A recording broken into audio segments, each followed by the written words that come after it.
ওয়াকারুজ্জামানের কপালেও কি দুঃখ আছে? এমন দুঃখ আছে, আমরা কদিন আগে দেখলাম নৌপ্রধান স্বাভাবিক অবসরে গেছে, বিমান প্রধানও হয়তো এবছরই অবসরে যাবেন, ওয়াকারুজ্জামান আগামী বছর যাবেন।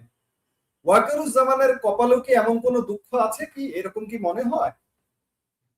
দেখুন, আমার যেটা মনে হচ্ছে যে আমি যেটা শুনতে পারছি আর কি বিএনপি কোয়ার্টার্স থেকেই, যে ওয়াকারুজ্জামানকেও হয়তো সরে যেতে হবে, কিন্তু সেটা ইমিডিয়েটলি হবে কিনা সেটা নিয়ে আমার ঘোর সন্দেহ। কেন কিনা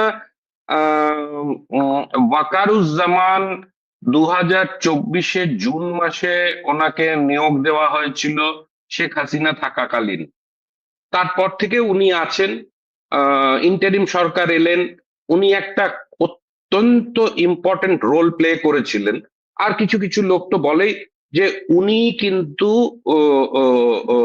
ইফেক্টিভলি উনি চার্জে ছিলেন, অ্যাটলিস্ট ম্যাক্রো লেভেল ইস্যুগুলোকে যদি আমরা দেখি আর কি। তো উনি যেভাবেই এই যেভাবেই রোলটা প্লে করেছেন, ও একটা পজিটিভ সাইড আমাদের সেটা দেখতে হবে যে উনি এক ধরনের স্টেবিলিটি কিন্তু মেনটেন করেছিলেন। আমরা দেখেছি যে ইন্টারিম সরকারের সময় চরম অরাজকতা ছিল, ল অ্যান্ড অর্ডারের সিচুয়েশন খুব খারাপ ছিল, তার সঙ্গে ইকোনমিক তো বাদই দিলাম। তো আর ওই সময়ই কিন্তু ইন্টারিম সরকারের সময়ে কিন্তু আমাদের খেয়াল থাকা উচিত সবারই যে তখন যে মে মাসে ন্যাশনাল সিকিউরিটি অ্যাডভাইজার হলেন খলিলুর রহমান গত বছর, তখন উনি এসে ওই করিডোরের কথা বলেছিলেন, রাখাইনে করিডোরের কথা। তখন কিন্তু জেনারেল ওয়াকারুজ্জামান খুবই কুইক এবং একটা ডিসাইসিভ রোল প্লে করে ওটাকে আটকে দিয়েছিলেন। পরবর্তীকালে এখন আমরা একটা ইকোনমিক করিডোরের কথা শুনছি, বাট সেটাতে we can discuss about that letter. তো আমার মনে হচ্ছে যে একটা স্টেবিলিটি কিন্তু উনি প্রোভাইড করেছিলেন। আমরা দেখেছিলাম যে এই 20 মাসের মধ্যে, মানে প্রায় 2 বছর হতে 2 বছর প্রায় হতে যাচ্ছে আর কি। এই 2 বছরের মধ্যে কিন্তু বহুবার আর্মি মধ্যে প্রচুর রদবদল হয়েছে, নানান লেভেলে হয়েছে। তারপরে যখন তারেক রহমান সাহেব এলেন, ঠিক তার আসার আখ্যান দিয়ে কিন্তু যে চেঞ্জেস গুলো হয়েছিল তাতে আমরা বুঝেছিলাম যে ওয়াকার সাহেব নিজের পজিশনটা আর্মির মধ্যে অনেক বেশি কনসলিডেট করে ফেলতে পেরেছিলেন। সেই পজিশন কিন্তু এখনো আছে, ওনার লোকজনরা কিন্তু এখনো আছে নানান গুরুত্বপূর্ণ জায়গায় আর্মিতে। হ্যাঁ, তো সেখানে তারেক রহমান সাহেব কি চাইবে যে ইমিডিয়েটলি প্রেসিডেন্ট মোহাম্মদ শাহাবুদ্দিন সাহেবের রেজিগনেশনের পর এখন একজন অ্যাক্টিং প্রেসিডেন্ট আছেন, উনি কি চাইবেন যে আর্মির চিফকে ইমিডিয়েটলি সরিয়ে দিয়ে অন্য কাউকে নিয়োগ করে আবার একটা আর্মড ফোর্সেস এর মধ্যে একটা ইনস্টেবিলিটির মতন চলে আসতে পারে? আমরা জানি যে ওয়াকার সাহেবের একটা ইম্পর্টেন্ট পাওয়ার সোর্স ছিল হচ্ছে ওনার দুজন অন্য ব্যাচমেট, নেভি চিফ এবং air force chief. Navy chief admiral Nazmul Hasan কদিন আগেই 23 তারিখে উনি কিন্তু ফর্মালি চার্জ হ্যান্ড ওভার করেছেন নতুন যে ইনকামবেন্ট এলেন আর কি, মিসবাহ সাহেব, তাকে, অ্যাডমিরাল মিসবাহকে। তো রাইট, তো আমরা কি তারেক রহমান সাহেব কি চাইবে যে ইমিডিয়েটলি আবার একটা ডিফেন্স ফোর্সের মধ্যে জেনারেলি আর আর্মির মধ্যে পার্টিকুলারলি কোন ধরনের ইনস্টেবিলিটি, এই পাওয়ার জকিং গুলোকে নিয়ে সেই জায়গাগুলোকে কি উনি চাইবেন ডিস্টার্ব করতে? তো প্রশ্ন আছে। Correct correct. তো আমাদের সেগুলোর জন্য সেই জন্য আমি বলছি যে it's too early to predict anything. Waker সাহেব যদি আজ রাতের মধ্যে ফিরে আসেন, সেটা এক ধরনের ব্যাখ্যা হতে পারে স্টোরির। বাট উনি যদি আগামীকাল ফেরেন, যেদিন ওনার ফেরার কথা, তাহলে এক ধরনের ব্যাখ্যা হতে পারে। বাট সার্টেনলি উনি এই ডেভেলপমেন্টস গুলো যে হচ্ছে বা হয়েছে, সেগুলো নিয়ে উনি নিশ্চয়ই he is aware of all this. And আমার মনে হচ্ছে নিশ্চয়ই উনি এক ধরনের রিয়ার গার্ড অ্যাকশন নিয়েছেন টু রিং ফেন্স হিমসেলফ। তো আমরা এগুলো হয়তো দেখতে পারবো, এগুলোর ইম্প্যাক্ট বা আউটকাম আমরা দেখতে পারবো ওনার ফেরার পরে। যে ওনাকে তারেক সাহেব রিটেন করবেন, না অন্য কাউকে তারা অলরেডি চুজ করে রেখেছেন যাকে ওনার জায়গায় বসাবে। আর এটাও হতে পারে যে ওনাকেই রিটেন করলেন উনি, কেন কিনা ওই যে বললাম প্রথম গোড়ার দিকে, যে আমরা কোনো ধরনের ডিফারেন্সেস অফ ওপিনিয়ন বলুন বা কনফ্লিক্ট বলুন, যে এক্সিকিউটিভ আর কি, প্রাইম মিনিস্টার ওনার মধ্যে এবং আর্মি চিফের মধ্যে, আর্মি একটা অত্যন্ত গুরুত্বপূর্ণ পাওয়ার সেন্টার বাংলাদেশে। তো এটাকে কিন্তু প্রত্যেক এক্সিকিউটিভ কিন্তু কিড গ্লাভস দিয়ে আর কি ট্রিট করবে না, আমার মনে হয় অনেক বেশি সিরিয়াসলি এটাকে ট্রিট করবে। আর উনি এমন কোনো নিজার্ক রিয়াকশনের মধ্যে যাবেন না বা নিজার্ক কোনো অ্যাকশনের মধ্যে যাবেন না, যাতে কি এই যে একটা এই পুরো ব্যাপারটাকে আরো প্রেসিপিটেট করে ফেলতে পারে। আশা করি উনি সেই ধরনের কোনো অ্যাকশনের মধ্যে যাবেন না, কেন কিনা ওনাকে মনে রাখতে হবে যে ভারতও কিন্তু এই চেঞ্জ গুলোর সঙ্গে একটা খুব ক্রিটিক্যালি জড়িত। তো এইগুলো মাথায় রেখেই কিন্তু তারেক সাহেবকে অ্যাক্ট করতে হবে। জি দাদা, আমরা সার্জিও গোর প্রসঙ্গে আসি। ট্রাম্প প্রশাসনের বিশেষ দূত এবং ডোনাল্ড ট্রাম্পের খুব কাছের মানুষ সার্জিও গোর ঢাকা সফরে আসছেন। এই সফরের নেপথ্য কারণ কি বা উদ্দেশ্য কি? দেখুন, একটা ইম্পর্টেন্ট জিনিস গোড়ায় বলে রাখতে হবে যে এটা কিন্তু আপনার প্রথম প্রশ্নের সঙ্গে জড়িত। আর সেটা হলো যে সার্জিও গর আসছেন 30 তারিখে। আর এই যে প্রেসিডেন্ট শাহাবুদ্দিন আজকে রিজাইন করলেন, ওনার জায়গায় একজন অ্যাক্টিং প্রেসিডেন্ট এসছে, আর্মি চিফ এখনো দেশে পৌঁছতে পারেনি। তো এই এই এইগুলো ঘটার ইমিডিয়েটলি আগেই কিন্তু, মানে সার্জিও গর আসার আগেই কিন্তু এই চেঞ্জ গুলো করতে পেরেছেন তারেক রহমান সাহেব। এখন সেটার একটা ইমপ্লিকেশন আছে যে উনি একটা মেসেজ দিতে চাইছেন যে উনি কিন্তু he is in charge, he is in command. এখন সেটা পূরণ হয়ে যাবে যদি উনি তাড়াতাড়ি জেনারেল ওয়াকারুজ্জামানকে রিপ্লেস করে ফেলেন। বাট সেটা উনি করবেন না আমার যতদূর মনে হয়। হাউএভার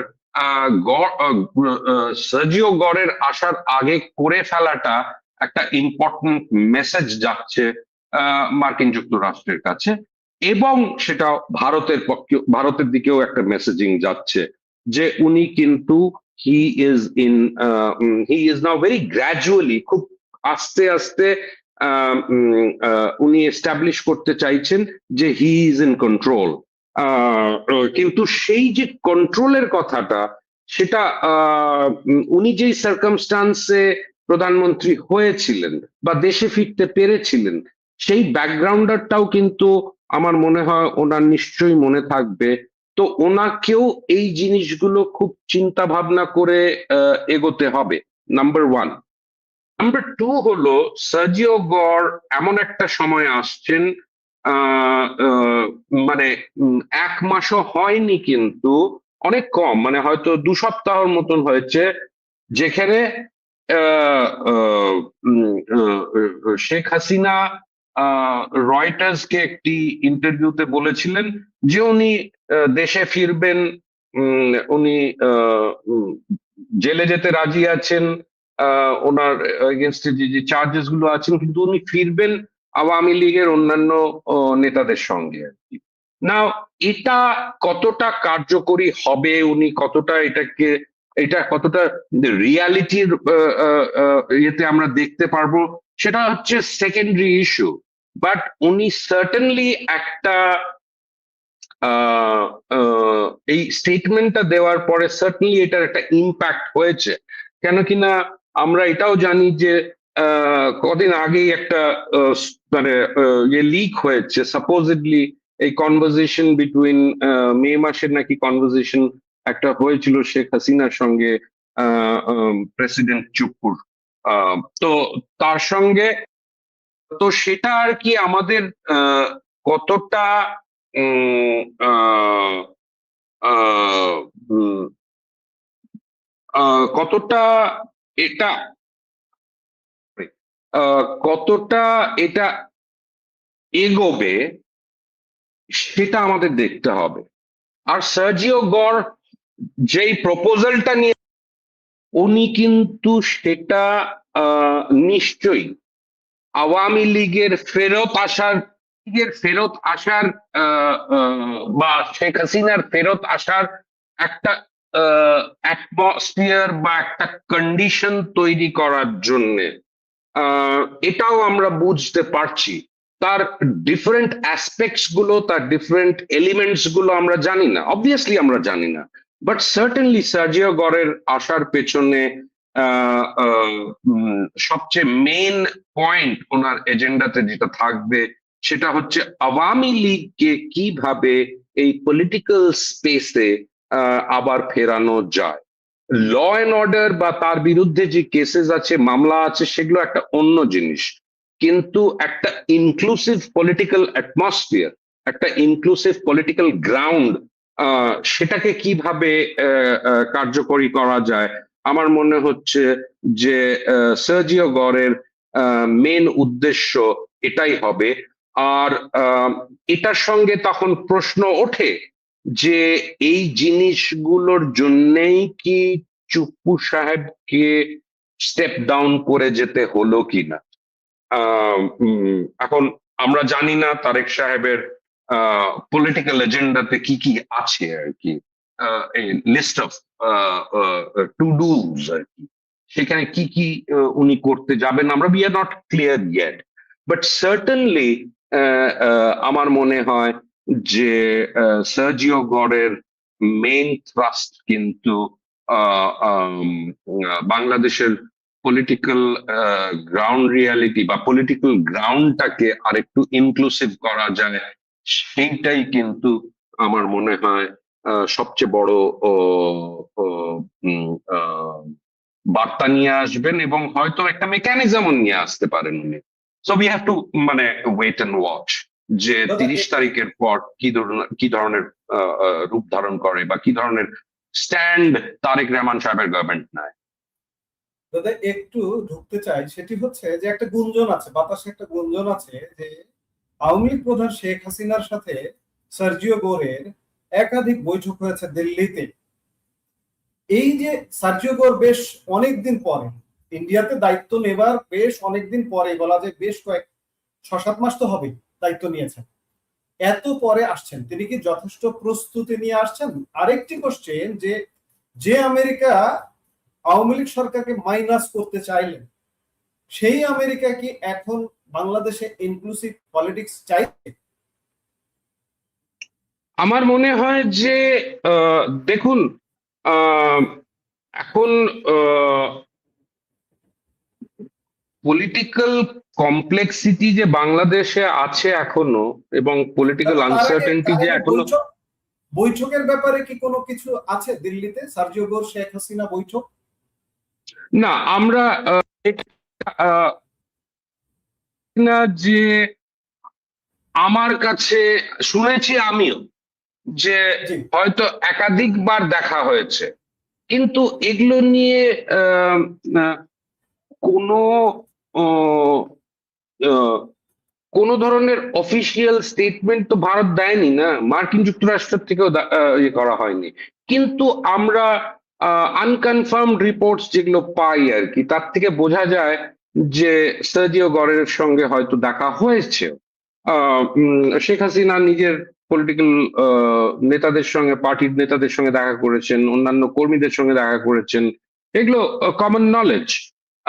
বাট সার্টেনলি উনি যে ইন্টারাকশন গুলো করেছেন ওনার পার্টি কলিগসদের সঙ্গে এবং অন্যান্য সাপোর্টার্সদের সঙ্গে, উনি কিন্তু সেখানে কোনোভাবেই এই ইস্যুগুলো রেজও হয়নি, কারো সাহস হয়নি অবভিয়াসলি এগুলোকে রেজ করার, বা উনিও এগুলো নিয়ে কোনো মন্তব্য করেননি, কোনোভাবে ইঙ্গিত দেননি। তো বাট একটা সার্টেন জায়গায় আমরা পৌঁছতে পারছি যে উনি গত 1 বছরের মধ্যে যতগুলো ইন্টারভিউ দিয়েছেন সেখানে কিন্তু উনি অ্যান্টি আমেরিকান কোনো ধরনের মন্তব্য করেননি।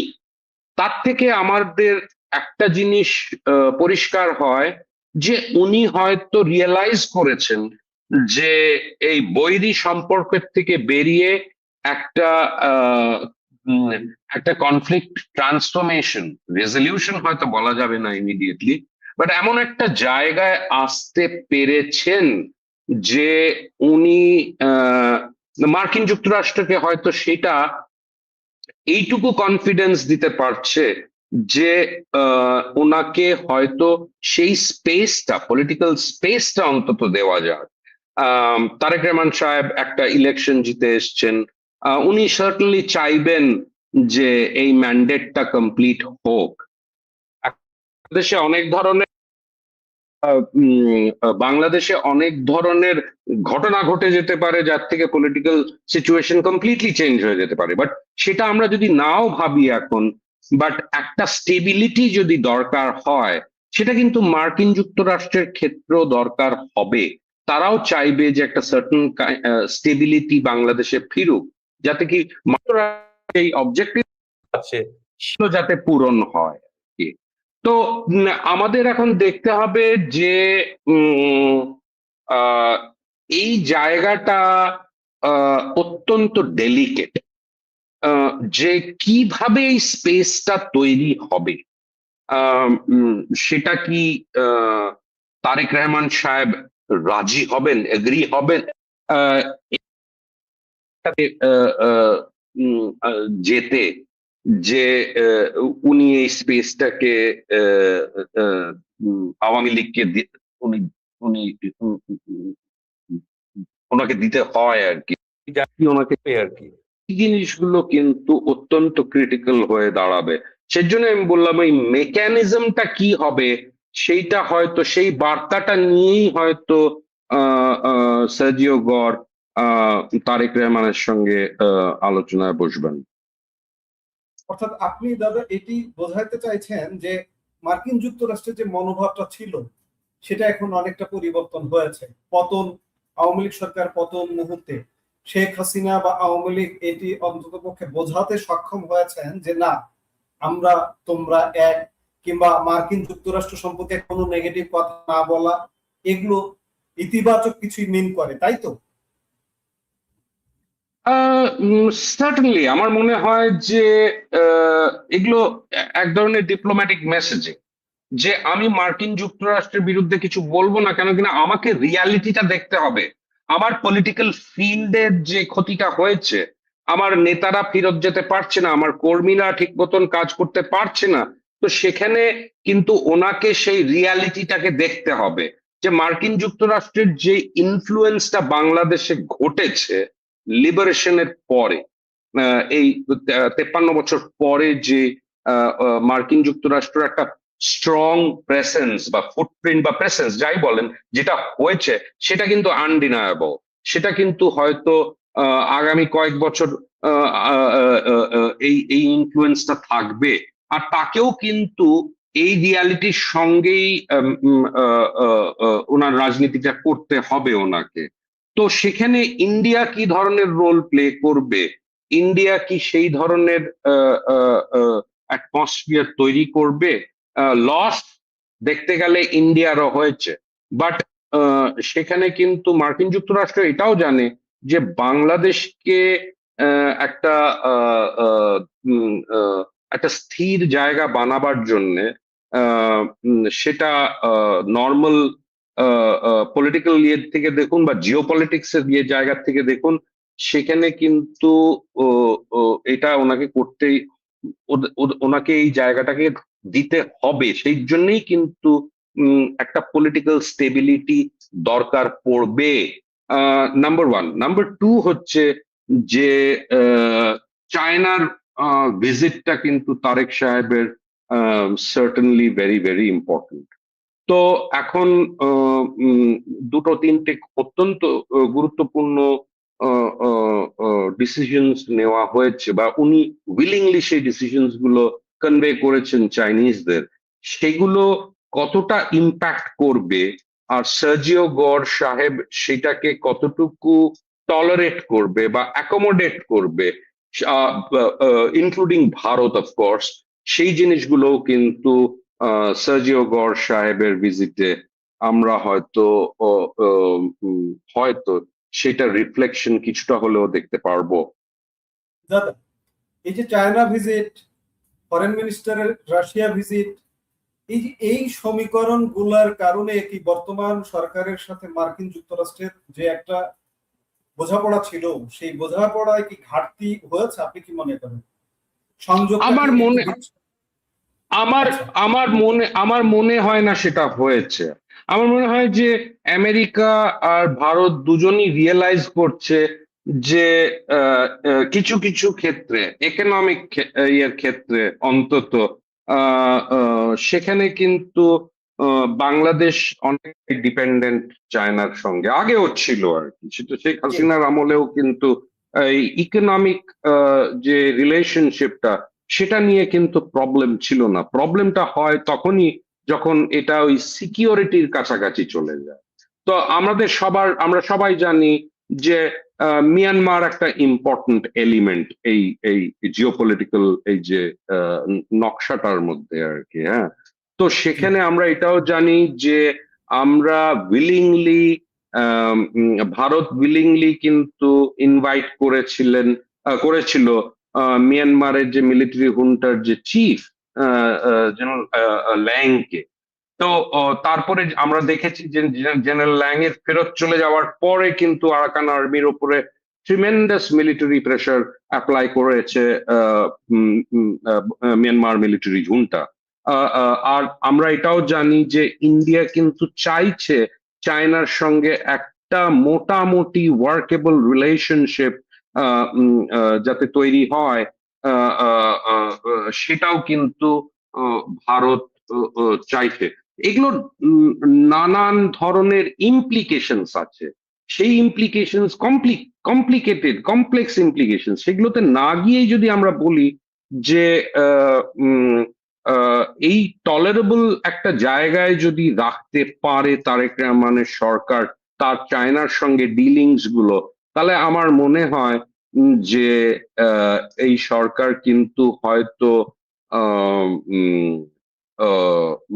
তার যে 5 বছরের টার্ম সেটা কিছুটা অন্তত হয়তো উনি কভার করতেই পারবেন। যেটা আমরা অনেক সময় ভাবছিলাম কি এই খুব রিসেন্টলি আর কি, প্রচুর লোক ভাবছিল যে বাংলাদেশে একটা ইনস্টেবিলিটি চলছে, ল অ্যান্ড অর্ডার ঠিক নেই, গভর্নমেন্টের ডিসিশনস গুলোর মধ্যে প্রবলেম হচ্ছে। তার থেকে আমাদের এমন একটা ধারণা হয়েছিল যে এই সরকার কতদিন টিকবে। বাট আমার মনে হয় যে এই 6 মাস is too less a time.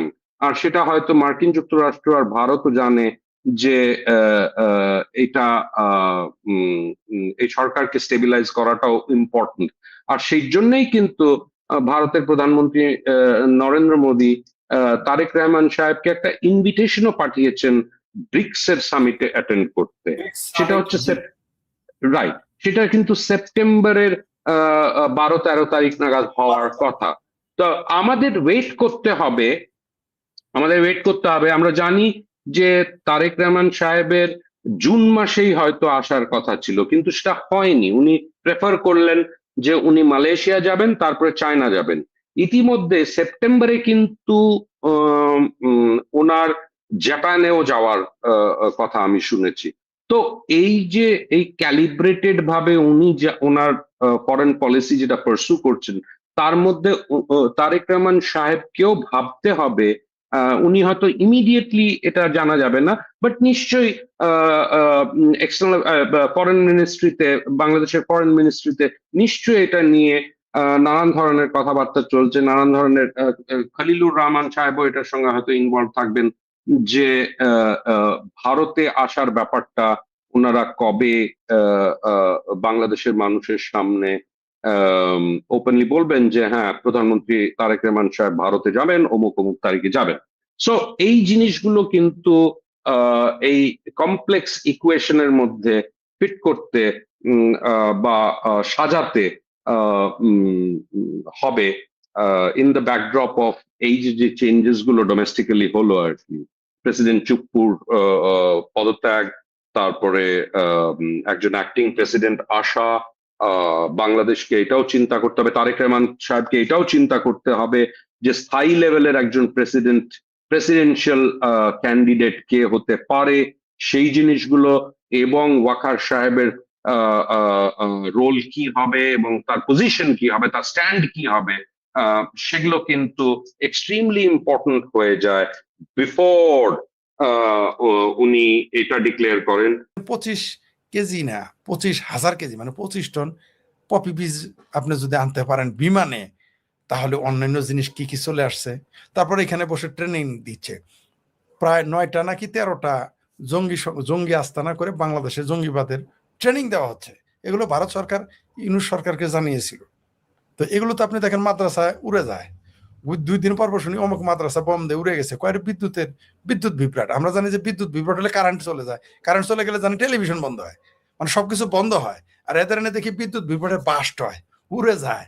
মানে এখন তো মাদ্রাসাগুলো ট্রেনিং সেন্টার, মাদ্রাসার 2টা কাজে ব্যবহার হয় এখন। একটা হলো মৌলবীদের টাকা কামানোর জায়গা, বলৎকার সেন্টার, আর একটা হলো জঙ্গিবাদের ট্রেনিং। এছাড়া তো মাদ্রাসা কাজ নাই। মাদ্রাসা এখন আর না ইসলাম শিক্ষা দেয় না বিদ্যা শিক্ষা দেয়, 3টা কাজ। আবারও বলি, মাদ্রাসার কাজ 3টা। প্রথম হলো তাদের ব্যবসা অর্থনীতি, যারা এটা আয়োজন করে। দ্বিতীয় হলো বলৎকার করে। তৃতীয় হলো সন্ত্রাসী জঙ্গিবাদের ট্রেনিং দেওয়া হয়। এছাড়া তো মাদ্রাসা কোনো কাজ নাই। আগে কিছু কাজ ছিল, এখন কোনো কাজ। আগে অন্তত মৌলবী বাড়াইতো, এখন তো মৌলবী বাড়ে না। হয় এটা বাড়াবে মুক্তিযুদ্ধ বিরোধী একটা জঙ্গি, না ডাইরেক্ট জঙ্গি। এর মাঝখানে তো মাদ্রাসা থেকে জায়গা নেই, যে যতই গল্প করেন না কেন।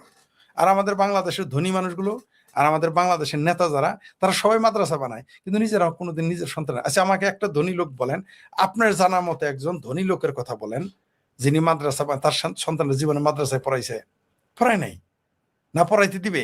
এই যে এত পাকিস্তান প্রেম, জীবনে এরা পাকিস্তান যায়। এখন তো পাকিস্তানের ভিসা ফ্রি, যায় না কেন? আফগানিস্তান তো ভিসা লাগে না, যায় না কেন? যাবে কোথায়? ওই যে আপনার ফ্রান্স। আপনি দেখেন, এই যে ইউনূস সাহেব, সে ফ্রান্সে গিয়ে থাকে, সে চিটাগাং গিয়ে থাকে না, তার মাতৃভূমিতে সে থাকে না, ফ্রান্সে থাকে কেন?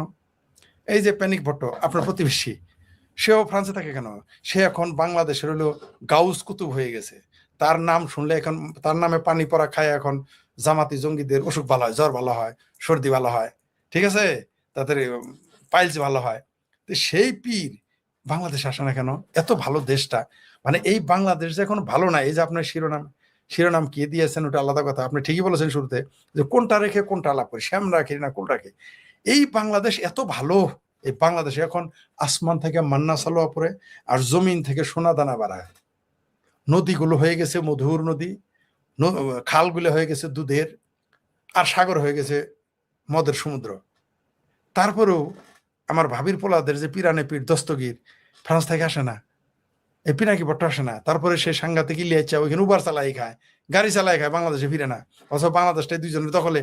তারপরেও তারা আসে না। তার মানে কি, বাংলাদেশে কেউ যদি চেয়ারম্যান মেম্বার হয়, পোলারে নিয়ে কিন্তু ইউনিয়ন পরিষদে যায়, দেখ তোর পাপ এটা হয়েছে, বা তাদের আত্মীয় স্বজন ইউনিয়ন পরিষদে যায় দেখতে। আর এত বড় ক্ষমতাধর এমপি মন্ত্রী তাদের কথায় উঠে বসে লেফট করে। কিন্তু ভাবির পোলাদের যে মামু সাংঘাতিক ইলিয়াস, আর ভাবির পোলাদের যে খালু, হিন্দু খালু, হেদু খালু, পিনাকি ভট্ট দেশে আসে না কেন? আসে না। আমরা তো ঘোষণা দিয়েছি আমরা যাবো ডিসেম্বরে। আমরা নাকি এত খারাপ? আমাদের পক্ষে জননেত্রী শেখ হাসিনা ঘোষণা করেছেন যে ডিসেম্বরে আমি আসতেছি। তিনি আসতেছেন মানে ঘোষণা দিয়েছেন মুক্তিযুদ্ধের পক্ষে সব মানুষ যাচ্ছে। তিনি ঘোষণা দিয়েছেন, তার নামে তার ফাঁসির অর্ডার হয়ে আছে, তার সঙ্গীদের ফাঁসির অর্ডার হয়েছে, আমাদের গেলেই নাকি ধরবে, কাটবে, মারবে, খাবে, গিলা পানি দিয়ে খাইয়ে ফেলবে। তারপর আমাদের নেত্রী ঘোষণা দিয়েছেন, বাংলাদেশের জননেত্রী শেখ হাসিনা ঘোষণা দিয়েছেন মুক্তিযুদ্ধের পক্ষের মানুষকে সাথে নিয়ে তিনি যাবেন বাংলাদেশে। কিন্তু প্যানিক ভট্ট কেন ঘোষণা দেয় না আসতাছি, সাংঘাতিক ইলিয়াস কেন ঘোষণা দেয় না আসতাছি, তালমে কুস্থ কালা হায়। আবার এদিক দিয়ে ভাবির পোলাদের পাসপোর্ট রেডি, ভাবির পোলাদের জিন্দা ভাবির পোলাদের বউ চলে যেতে চাইতেছে, মুর্দা ভাবির পোলাদের বউ শুনি কেউ লন্ডনে, আমেরিকা, সুইজারল্যান্ড পালানো শুরু করে দিয়েছে। আমরা এটা শুনতেছি। তার মানে কি দেশের অবস্থা ভালো নেই? আমরা যে বলি দেশের অবস্থা এত ভালো, আমাকে কালকে একজন জিজ্ঞেস করেছে যে দেশের অবস্থা ভালো না এক অক্ষরে এক বাক্যে জানান। আমার বলছে আপনি তো অনেক কথা বলেন, ঘন্টার পর ঘন্টা, এক বাক্যে জানান তো। আমি বললাম দেশ যে ভালো না তার প্রমাণ হইলো পাখি বীজ ইলিয়াস আসে না, দেশ যে ভালো না তার প্রমাণ হইলো এই যে পিরানে পীর, দস্তগীর, চিঙ্কুবাম, পিনাক ভট্ট আসে না। বলে আপনি তো চমৎকার একটা কথা বললেন যে তাই তো, যদি দেশের অবস্থা আসলেই ভালো থাকতো তাহলে তারা কি বসে থাকতো? কখনোই বসে থাকতো না। কারণ তাদের তো কেউ ফাঁসিও দিবে না, তাদেরকে তার জামাই আদরে রাখবে, জামাই না শুধু কি একজনের শ্বশুরের আদরে রাখবে, তাও কি জামাতি অফিসে গেলে তিনি প্রধান অতিথি হবেন, তারপরেও আসে না। কারণটা কি? কারণ তারাও জানে দেশের অবস্থা ভালো না। কারণ আপনি জানেন যে আপনার ঘরের মধ্যে আপনি সাপ, বিচ্ছু, কাকড়া, তার স্যাঙ্গা, তাই না, এগুলো রেখে গেছেন, আপনি তো জানেন।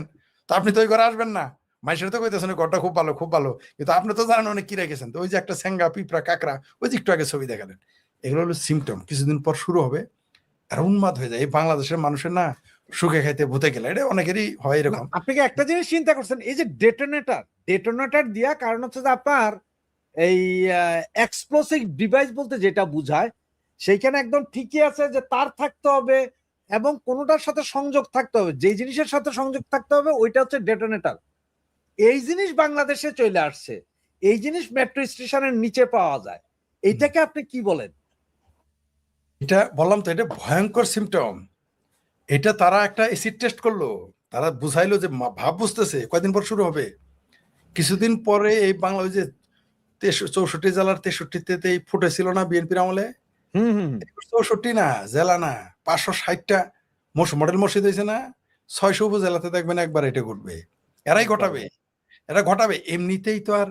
এমনিতেই তো আর ওই ইসরায়েলের রাষ্ট্রদূত বলে নাই যে বাংলাদেশে হামাসের ঘাঁটি আছে। কারণ হামাসিরা কিন্তু খালি, এটা তো আপনি জানেন। নাই, ওই গাজা পুরা খালি, কেউ নাই। তাহলে এরা এখন কই গেছে? বাংলাদেশে আসে নাই, তার গ্যারান্টি কি? এরা যে বাংলাদেশে আসে নাই, তার মধ্যে সরকার কি বলছে? ফিলিস্তিনিদের অনলাইন ভিসা কোনো বিরক্ত করা যাবে না, বলেছে কিনা? তো তারা এখন কোথায় আইতেছে, কোথায় যাইতেছে আমরা কেমনে বলবো, কেমনে বুঝি? পাকিস্তানের জাহাজ বইরে বইরে আসতেছে না কিনা তার গ্যারান্টি কি? তবে এই বাংলাদেশটা আসলে অন্ধকারের মধ্যে চলে গেছে, অন্ধকারে ডুবে যাচ্ছে। এবং এটা এমন একটা অন্ধকার, যদি খুব দ্রুতই কেউ দেশের দায়িত্ব না নেয়, শেখ হাসিনা যদি ডিসেম্বরে না আসেন, তাহলে এই দেশটা পুরোপুরি অন্ধকারে চলে যাবে। এবং আমি মনে করি না যে এই দেশ সেখান থেকে আর ফিরে আসতে পারবে।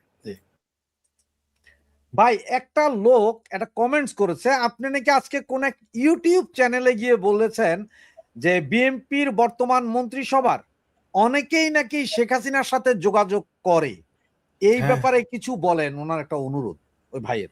শুনেন, তারেক রহমানের যে শেখ হাসিনার ফোন দেয় না, এই গ্যারান্টি এটা আপনি কেমনে মনে করেন? কিভাবে বুঝলেন? এগুলো যদি অনুমান, আমরা জানি না, প্রমাণ করতে পারবো না। আপনি কি করে বুঝলেন হবে না? যোগাযোগ থাকতেই পারে। কারণ এই যে রাষ্ট্রদূতরা সকাল বিকাল দৌড়াদৌড়ি করতেছে, কেন আসতেছে? ইন্ডিয়া একটা বিষয় আছে, বাংলাদেশে একটা আসছে, আবার হেফাজতের অফিসে যায়, ভাবির পোলাদের অফিসে যায়। এরা যে শেখ হাসিনার সাথে যোগাযোগ করে না, তার গ্যারান্টি কি? মানে ভায়া হয়ে যোগাযোগ, বলি নাই যে সরাসরি ভায়া, মানে আপনার সাথে কথা বলতে আমার ফোন করলেই তো যে হায়দার সাহেবের এইটা একটু বলেন। আবার আপনারা বললাম যে হায়দার সাহেব ওই যে পিনাকি এটা বলেছে, পিনাকি আবার বললো আপনার যে এটা আরো বলতে হবে। এরকম কথা হইতেই পারে, ইভেন সরাসরি হইতে পারে। অস্বাভাবিক কি? রাজনীতিতে অনেক বিষয় থাকে যা সিক্রেট, কোনো পক্ষই বলবে না। এটাই তো রাজনীতি, বলবে না। আচ্ছা, আপনি কি করে আপনি অনুমান করলেন যে তারেক রহমান বাংলাদেশে ক্ষমতা নেওয়ার আগে বা ক্ষমতা নেওয়ার পরে শেখ হাসিনার ফোন দেয় নাই, কথা বলে নাই? তার গ্যারান্টি কি? অবশ্যই নির্বাচনের আগেও বলছে যে খালাম্মা আপনি একটু আমার শান্তিতে থাকতে দেন, আমার কিছুদিন থাকে, বলেন। তার গ্যারান্টি কি? ইভেন জামাত যে শেখ হাসিনার সাথে জামাতের আমির যে যোগাযোগ করার চেষ্টা করতেছে না, তার গ্যারান্টি কি? বরং বিএনপির ব্যাপারে আপনার অবিশ্বাস থাকে। আমার তো মনে হয় জামাতেরা নিয়মিত বিএনপির বড় বড় নেতাদের সাথে যোগাযোগ রাখে, কারণ এরা তো বলছে না, কারণ এরা তো জানে যে এইবার আওয়ামী লীগ ক্ষমতা আসার পরে কারণ নাকের নাট বল্টু তো থাকবে না, থাকতে পারে না। বরং নেতারাও যদি চায় কর্মীরা নাট বল্টু, জামাতের নাট বল্টু থাকতে দিবে না, সব নাট বল্টু খুলে নিয়ে চলে যাবে তারা। তো এগুলো বাঁচার জন্য তারা তো মাস্টার প্ল্যান করতেই পারে, যোগাযোগ হতেই পারে। রাজনীতি খুবই জটিল বিষয়। আমাদের এক পক্ষ যেমন ফোনে দিয়ে হুমকি দেয়, 2-4 জন তো মিষ্টি মিষ্টি কথা বলে, আমরাও তো জানি। আমাদের শোনেন, ইদানিং কিন্তু আওয়ামী বিরোধী লোকগুলো আমাদের ফোন দেয়, মানে কি, মানে ভয় পাইতেছে যে যদি আইসা যায় গো। আমরা মনে মনে হাসি, আরে ভাই বিএনপির অন্তত 100 জন জেলা পর্যায়ের ছোটখাটো নেতা বলছে যে দেশ ছেড়ে কেমনে যাওয়া যায় বা একটু বুদ্ধি শুদ্ধি দেন। অন্তত 100 জনে গত শেখ হাসিনা ঘোষণা দেওয়ার পর অন্তত 100 জনে জানতে চাইছে যে বাংলাদেশ কেমনে ছাড়বে। তার মানেটা কি? তার মানে কি? কারণ ওরা জানে যে আমরা তো দেশের বাইরে আছি, তাহলে আমরা তো কিছু পদ্ধতি জানি, আমাদের ফোন করে, মানে পরিচিত যারা, ঠিক আছে, এমনকি কেউ ভিন্ন পরিচয় দিয়ে কথা বলে ওটা আমরা জানি, ওটা আমরা বুঝি, কিন্তু বলি না। আমরা এরকম 2-4 জনকে চিনি, যখন কথা বলে 2-4 জন তো পরিচিত, আমরা বুঝতে পারি কে কথা বলে, কেন বলে, কি উদ্দেশ্য বলে, যখন জানতে চাই। যেমন আমাকে একজন গতকাল পরশুদিন স্যার জিজ্ঞেস করছে, বলছে যে আপনি আমারে বলেন যে শেখ হাসিনা যে বাংলাদেশে ঢুকবে এটা কি করে সম্ভব? একজন বিএনপি পন্থী নেতা বলেছে। আমি বললাম যে 4 তারিখের মানে 4 আগস্ট, আচ্ছা 4 আগস্ট বাদ দেন, আমি বলছি যে ভাই আগস্ট মাসের 1 তারিখে কি আপনি বুঝতে পারছিলেন যে শেখ হাসিনার সরকার থাকতেছে না? কয় না, বুঝি নাই। আমি বললাম 1 তারিখের আগস্টে কি ভাবছিলেন তারেক রহমান বাংলাদেশের প্রধানমন্ত্রী হবে? কয় না, ভাবি নাই। কই রকম ভাবতে পারবেন না শেখ হাসিনা কিভাবে আসবে? তিনি ঘোষণা দিয়েছেন তিনি আসবেন, তার কোনো উপায় নাই, আর ঘোষণা দেওয়ার পরে আসতে হবেই। আমি বারবার বলেছি, সে জননেত্রী শেখ হাসিনা ঘোষণা দিয়ে এক ঢেলে তো 2 পাখি মারা শুনছেন, 3 পাখি সর্বোচ্চ।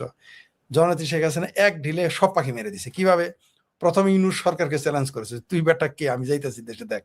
তারপরে বিএনপি সরকারকে চ্যালেঞ্জ করেছে, তোমরা আমার বাড়ি দিছো, কোন কচুটা হয়েছে, আমি যাব। তারপরে তার কর্মীদেরকে তিনি চাঙ্গা করেছেন।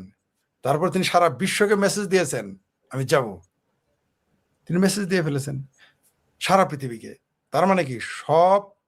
আর বিনিয়োগকারীদের বলে দিয়েছেন বাংলাদেশে বহুত ঝামেলা আছে, আমি যতক্ষণ না যাবো বিনিয়োগ করো না, বিনিয়োগ হবে না দেশ। তারেক রহমান আজকে বলছে না, আমার দেশে আসেন বিনিয়োগ করেন। কোন কারোর পাগল কোথায় কামড়াইছে নাকি বাংলাদেশে কেউ বিনিয়োগ করো? তারেক রহমান বিনিয়োগ করুক না দেখি। তার যে লন্ডনে টাকা নিয়ে গিয়ে চলতো, ওই টাকাগুলো সে এখানে বাংলাদেশে বিনিয়োগ করে দেখাক একটা কিছু। কারণ সে নিজেও জানে বিনিয়োগ ফিরে আসবে না। আর ব্যবসায়ীরা তো অত পাগল নয়, ব্যবসায়ীরা বিনিয়োগ সেইখানে করে যেখান থেকে বিনিয়োগটা ফিরে আসবে। আর এই যে মার্কিন, আপনি যে শিরোনাম দিয়েছেন যে মার্কিন রাষ্ট্রদূতের দৌড়ধাপ, পর্দার আড়ালে কি ঘটছে? বহু কিছু করে। পর্দার আড়ালে কেন, পর্দার সামনে আসছে। এই দেখেন হেফাজতের নেতার সাথে। না ফরিদ ভাই একটু আমি ওই জায়গাটাই একটু, এই যে মার্কিন রাষ্ট্রদূত বা বিভিন্ন দেশের যত দুগ্ধ আছে আর কি, এদের দৌড়ঝাঁপ নিয়ে কথা বলার আগে আপনার একটু কয়েকটা মিনিট সময় নেই। এর আগে আমাদের একটু জামাতি দুধের ব্যাপারে একটু কথা বলি। দেখেন, নেতার সময় আপনি বলবে যে ইসলাম বিদ্বেষী, কিন্তু এরা বলাৎকার করবে, লুচ্চামি করবে, লাম্পট্য করবে। এরা আমাদের জামালপুরে কি করেছে জানেন? জামাতিরা 1200 কোটি টাকা মেরে দিয়েছে ডেস্টিনির হাই কোম্পানির মতো কোম্পানি বানিয়ে। টু শব্দটি শুনেছেন?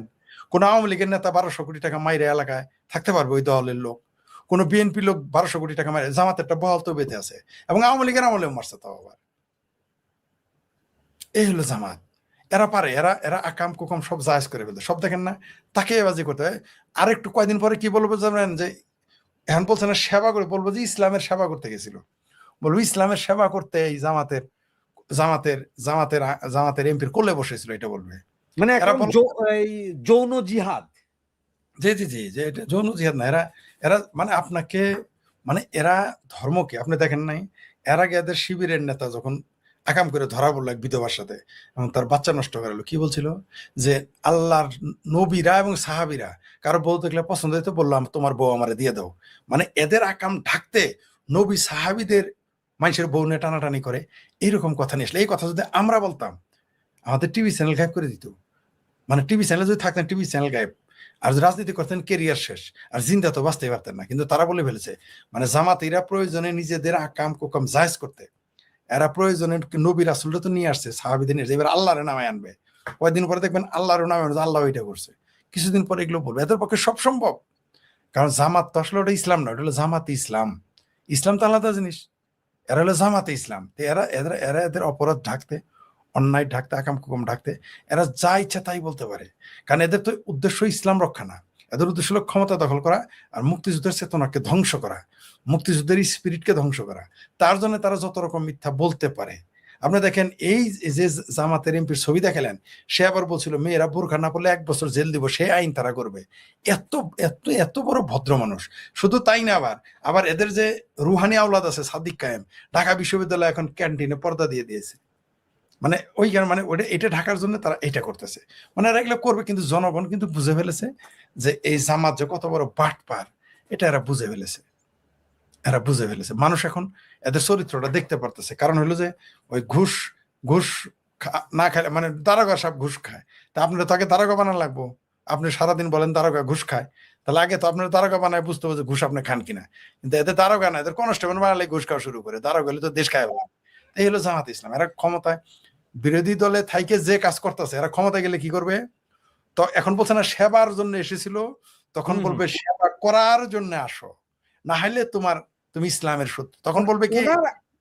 এই লোকের আজকের কথার ভিত্তিতে বা আপনার কথার ভিত্তিতে আমার দুইটা জিনিস মনে পড়ছে। এক হচ্ছে যে ওই এক ইমাম সাহেবের বউ নাকি একটা মুরগি পাইছে, কার না কার মুরগি জানা না, পাইছে, জবাই করতে গেছে।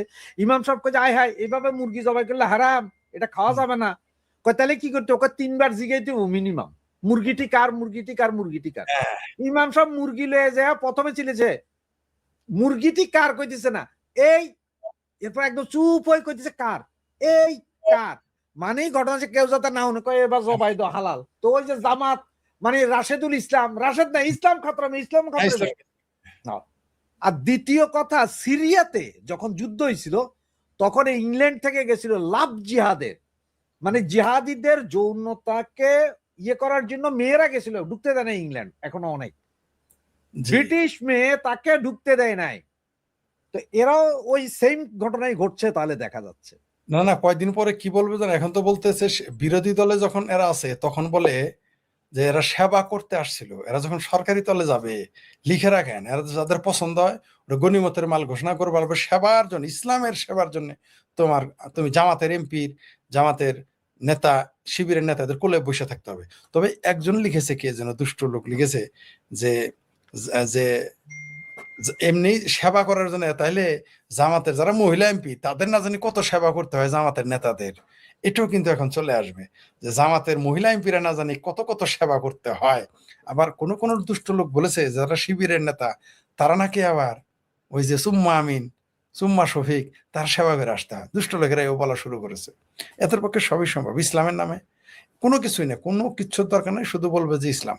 তবে একটা কাজ ভুল করে ফেলেছে, এই যে ডাকাত গাজী নজরুল ইসলাম, সে যদি শুরুতেই বলতো যে এই ঘটনা মিথ্যা, এটা ভারত করছে, বাস বাংলাদেশের মানুষ মেনে নিত।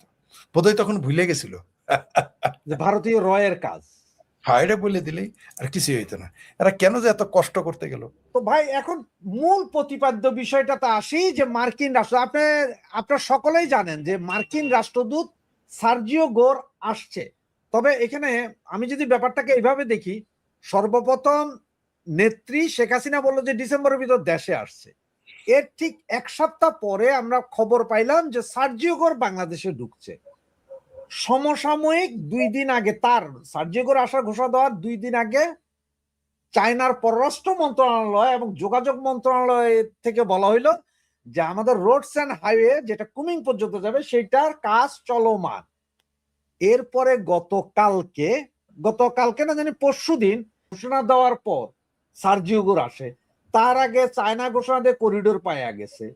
এইদিকে ভাইজান গেছে গতকালকে এনসিপির কার্যালয়ে, রাষ্ট্রপতিরে ধার ধরে পদত্যাগ করাই নিছে। আজকে আবার 10% শুল্ক বাড়ছে। পুরা বিষয়টাকে একটু যদি গুছাইয়া বলেন আমাদেরকে পার্ট বাই পার্ট। শোনেন, বাংলাদেশটা এখন কয়েক জায়গায় বলেছি যে আমাদের বাংলাদেশটা এখন হয়ে গেছে গনিমতের মাল। 71-এ যেমন সরসিনার পীর ঘোষণা করেছিল বাংলাদেশের নারী গনিমতের মাল, ওই রকম এখন পুরো বাংলাদেশটাই হয়ে গেছে গনিমতের মাল। কখনো চায়না আসে, বাইনা ধরে আমার এটা দিতে হবে, এটা দিতে হবে। চায়না যাওয়ার পরে আমেরিকা আসে, বাইনা ধরে এটা দিতে হবে, ওইটা দিতে হবে। তারপরে পাকিস্তান এসে পরে, পাকিস্তান তো পুরো বাংলাদেশি ঠিকা নিয়ে নিছে। পাকিস্তান কিন্তু এখন পুরো বাংলাদেশটাকে সাবকন্ট্রাক্টে নিয়ে নিছে, বা বাংলাদেশের এই বর্তমানে মুসলেকা সরকার বাংলাদেশকে কিন্তু পাকিস্তানের কাছে সাবকন্ট্রাক্ট দিয়ে দিয়েছে। সাব কন্ট্রাক্টর থেকে আবার বিনিয়োগ করে, ও তো কন্ট্রাক্টর, সাব কন্ট্রাক্টর তো টাকা থাকে না, আপনি ভালো জানেন। তো তখন এই টাকা কে দেবে? তুরস্ক। ঠিক আছে, মানে কোথায় যে কি হচ্ছে, কেন বললাম এগুলো? এগুলো হচ্ছে বাংলাদেশে, এগুলো তো সিনে দেখেন প্রকাশ্যে চলে এসেছে।